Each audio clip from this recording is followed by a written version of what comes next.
દૂધીનો હલવો તો તમે ઘણીવાર ખાધો હશે, પણ ક્યારેય દૂધીની બરફી ખાધી છે? જો ના ખાધી હોય તો આ રેસીપી જરૂર ટ્રાય કરજો. ન માવાની જરૂર છે, ન મિલ્ક પાવડરની જરૂર છે.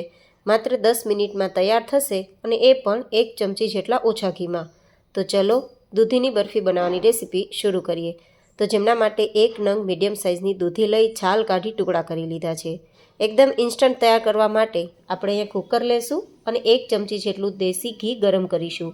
તેમાં દૂધીના ટુકડા સાતળી લેશું અને 1 કપ જેટલું દૂધ ઉમેરીશું અને 3 સીટી સુધી મીડિયમ ટુ લો ગેસની ફ્લેમ પર થવા દેશું. 3 સીટી પછી તમે જોઈ શકો છો દૂધીના ટુકડા નરમ થઈ ગયા છે.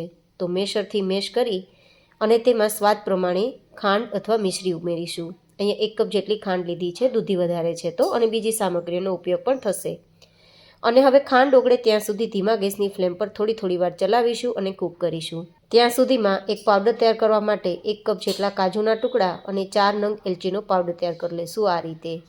હવે તમે જોઈ શકો છો કે એકદમ સરસ મજાની ખાંડ ઓગળી ગઈ છે અને સિરપ થોડી ચીકણી થઈ ગઈ છે.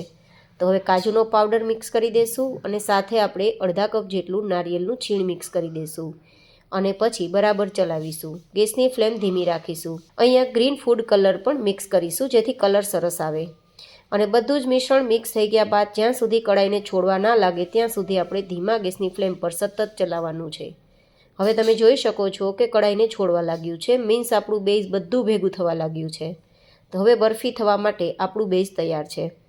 તો હવે એક પ્લેટમાં ઘીથી ચીકણી કરી લેશું. પહેલાં તો પ્લેટને અને પછી બધું જ બેઝ આપણું પાથરી દેશું અને પાથર્યા બાદ લેવલ કરી લેશું. અને લેવલ કર્યા બાદ પછી તેને ઠંડુ થવા દેશું. થોડા સમયમાં ઠંડુ થઈ જશે. ઠંડુ થઈ ગયા બાદ આ રીતે ટુકડા કરી લેશું. એન્ડ ધેન તમે અહીંયા કોઈ પણ ડ્રાયફ્રૂટ્સથી અથવા તો ગુલાબની પંખુડીથી સજાવી શકો છો. તો તૈયાર છે દૂધીની બરફી. આ યુનિક આઈડિયા પસંદ આવ્યો હોય તો વિડીયોને લાઇક કરજો, ચેનલને સબસ્ક્રાઈબ કરજો.